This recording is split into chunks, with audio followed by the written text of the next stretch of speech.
Hello and welcome back to our channel. So today in this video we are going to discuss about how to sell clothes on Poshmark. So without wasting much of our time, let's get straight into the video.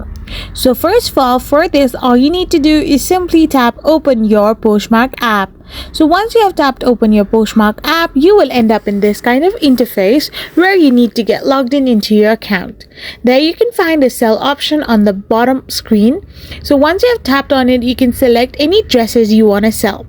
So you can select any clothes, and once you have selected it, it will now scan your listing and you need to now select a category for it. Then you need to give description, title and different kind of information related to that particular cloth you want to sell on Poshmark.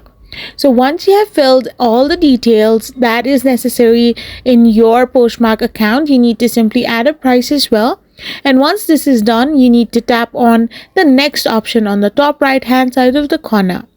After you have tapped on next, you will now need to tap on the list option on the top right hand side of the corner as well. By doing this, you will be able to sell your clothes on Poshmark.